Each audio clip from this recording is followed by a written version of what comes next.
Hello hello hello सबैजनालाई आज चाहिँ हाम्रो टपिक रहेको छ क्याल्कुलेटर चाहिँ कसरी बनाउने सी प्रोग्रामिङबाट र क्याल्कुलेटर बनाउन त्यस्तो गाह्रो चाहिँ छैन। त्यसमा चाहिँ हल्का स्विच केस चाहिँ लाउनुपर्छ हामीले हैन।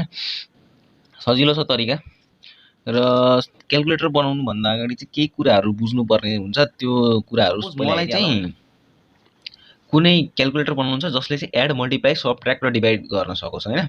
अब क्याल्कुलेटर बनाउन सबैभन्दा सुरुमा त हामीलाई दुईटा नम्बर चाहिन्छ। अब के गर्ने दुईटा नम्बर लिने एउटा नम्बर लिने पहिलो नम्बर अर्को नम्बर सेकेन्ड नम्बर लिने। अब यो दुईटा नम्बरलाई त हामीले कि जोड्नु पर्यो कि मल्टिप्लाई गर्नु पर्यो कि सबट्र्याक्ट गर्नु पर्यो कि डिभाइड गर्नु पर्यो। अब एकैचोटि त अब जस्तै दुईटा नम्बरमा मैले 10 र 20 हाले भने त यसले त अब मैले एड गरेँ भने अब जस्तै मैले एड मात्रै गर्नु पर्यो अनि मल्टिप्लाई गर्नमा लाग्यो भने मल्टिप्लाई गर्नु पर्यो सबट्र्याक्ट गर्नु पर्यो र डिभाइड गर्नु पर्यो। सबैलाई एकैचोटि त गर्न मिल्दैन मैले हैन। त्यसको लागि चाहिँ हामीले स्विच केस अस्ति भर्खरै पढाएको थियौँ हैन। त्यो स्विच केस चाहिँ लगाउनु पर्छ। अब स्विच केस लगाउनु भनेपछि हामीले डिफल्ट पनि लाउनु पर्छ। डिफल्ट भनेपछि जस्तै एड त प्लस भयो, मल्टिप्लाई त यस्तो भयो, सबट्र्याक्ट र डिभाइड यस्तो हुन्छ। अब सपोज युजरले चाहिँ मोड पनि हाल्दै ल यस्तो पनि गर्दै त मलाई ल यसको चाहिँ मलाई मोड निकाल्दै त भनेपछि त अब यो त छैन अपरेसन, हामीले त त्यो गरेकै छैन हैन, अपरेसन राखेकै छैन। अब के गर्ने त डिफल्ट राखिदिने त्यस्तोको लागि हैन। हो यति कुरा बुझेपछि अब चाहिँ हामी प्रोग्रामतर्फ लागौँ है त। सबैभन्दा पहिले त मैले हेडर फाइल लिए, दुईटा हेडर फाइल इन्क्लुड stdio.h र conio.h लिएको छु। अब यो हेडर फाइल भएपछि चाहिँ अब हामीले प्रिन्टएफ स्क्यानएफ जस्तो लाइब्रेरी फङ्सनहरू चाहिँ युज गर्न मिल्छ, हामीले चलाउन मिल्छ हैन। एउटा मेन फङ्सन बनाएँ।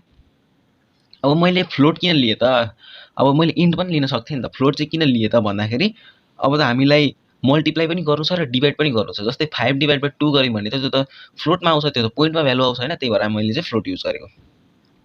अब त हामीलाई ए भनेको त पहिलो नम्बर भएको, बी भनेको त सेकेन्ड नम्बर भएको, रिजल्ट भनेको अब के रिजल्ट आउँछ यसको त्यो भएको।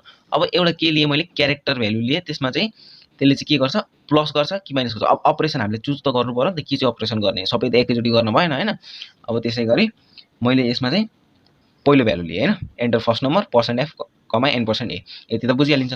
अब यहाँ मैले दोस्रो नम्बर लिए, सरी यहाँ चाहिँ मैले अपरेसन लिए। अब के हुन्छ यहाँनेरि चाहिँ के भयो त भन्दाखेरि हामीले चाहिँ चुज गर्नु पर्यो क्या, प्लस लिने कि माइनस लिने कि मल्टिप्लाई लिने कि डिभाइड। अब यहाँ मध्ये हामीले चाहिँ अब यति चारवटा मात्रै कुनै एउटा प्रोग्राममा हाल्नु पर्यो हैन। यहाँभन्दा फाल्टु चाहिँ हाल्न मिल्दैन, त्यो म डिफल्टमा अहिले आउँछु फेरि र। अनि यहाँ चाहिँ मैले सेकेन्ड नम्बर लिए। यति क्लियर छ हैन, यतिमा त केही छैन। अब यहाँ स्विचमा आउँछ के, अब स्विच गर्नु पर्यो। अब हामीले के चाहिँ स्विच गर्नु पर्यो भन्दाखेरि त यो प्लस गर्ने कि माइनस गर्ने कि मल्टिप्लाई गर्ने कि डिभाइड गर्ने। अब यो चारवटा मध्ये कुनै एउटा वान टाइममा एउटा गर्न सकिन्छ, सबै एकैचोटि गर्न सकिँदैन हैन। अब कुन चाहिँ पहिला गर्ने मतलब कुन चाहिँ गर्ने त्यो चाहिँ हामीले यहाँ चुज गर्नुपर्छ क्या। अब स्विच के गर्ने त, स्विच हामीले अपरेसन गर्नुपर्ने हैन। यहाँ लेखिदिए स्विच लेखेँ, अपरेसन यो ब्र्याकेटभित्र अपरेसन लेखेँ। अब पहिलो केसमा जाम है त हामी। अब यहाँ चाहिँ पहिलो केसमा के छ त भन्दाखेरि यहाँ मैले माइनस, सुरुमा मैले माइनस लिए। यसलाई चाहिँ सिङ्गल कोटभित्र राखेको छु मैले, केस माइनस र सिङ्गल कोटभित्र राखेको छु। अनि यहाँ चाहिँ मैले के भन्छ यसलाई कोलोन लगाएको। किन त भन्दाखेरि यो चाहिँ फर्मेटै हो, यो त अस्ति नैको भिडियोमा पनि हेरेको छौँ, यो त फर्मेटै हो हैन। अनि यहाँ चाहिँ सेमिकोलन झुकेर लगाइदिनु हुन्छ, त्यो चाहिँ हैन कोलन हो यहाँनिर। अब यहाँनिर के हुन्छ result equals to a - b, यो त हामीलाई थाहा छ माइनसको काम त त्यही गर्ने हो हैन। अब प्रिन्टएफ %f, रिजल्ट, अब चाहिँ यहाँनिर a - b बनेर यहाँ आउँछ। अब हामीले यति कुरा बुझ्यौँ। अब यहाँनिर के भयो त, अब यहाँबाट हेरौँ है त। पहिलो नम्बर लिन्छ ठिक छ, त्यस पछाडि यहाँनिर अब हामीले माइनस चुज गरेको छौँ। पहिलो केसमा माइनस चुज गऱ्यौँ भने ठ्याक्कै यो यसले अर्को सेकेन्ड नम्बर लिएर ठ्याक्कै यहाँ आइदिन्छ। अब यता अर्को केस पनि छ नि त, यता यसमा जाँदैन, अब डाइरेक्ट यहाँ जान्छ। अनि ब्रेक चाहिँ किन लाएँ त मैले, अब यो कुरा मेन है। अब ब्रेक किन लाएँ त भन्दाखेरि जस्तै पहिलो केस त भयो, अब ब्रेक लाएन भने यो सेकेन्डमा पनि जान्छ, थर्डमा पनि जान्छ र फोर्थमा पनि जान्छ। अब त्यसको लागि के गर्ने त, ब्रेक लाउने, एकैचोटि यो टर्मिनेट भएर बाहिर निस्किन्छ है त। अनि अर्को छ केस अब प्लस। अब मैले प्लस गरेँ, यस पछाडि सिङ्गल कोटभित्र राखेँ र कोलन लगाएँ। अब भित्र result equals to a + b, यो त थाहा छँदैछ। Printf %f, result. अब यो त भइहाल्यो, ब्रेक गरेँ बाहिर। त्यसै गरी मैले मल्टिप्लाईलाई पनि गरेँ र त्यसै गरी मैले डिभाइडलाई पनि गरेँ। अब यहाँ पछाडि आउँछ कुरा डिफल्टको। अब जस्तै अघि मैले भनेको थिएँ अब युजरले चाहिँ के गरिदिन्छ भन्दाखेरि होइन मलाई त यो अब प्लस माइनस र डिभाइड र मल्टिप्लाई यति चाँडा मात्रै गर्नु मिल्छ नि त हाम्रो क्यालकुलेटरमा, त सिम्पल क्यालकुलेटर होइन, अब यति मात्रै चाँडा हालेको छौँ हामीले। अब युजरले चाहिँ त्योभन्दा फाल्टै केही हालिदियो अरे होइन, जस्तै मोड हालिदियो अरे। अब मोड त यहाँनिर गर्न मिल्दैन, त्यही भएर यो कहाँ जान्छ, डाइरेक्ट डिफल्टमा जान्छ, इन्भ्यालिड अप्सन भन्छ, टर्मिनेट हुन्छ।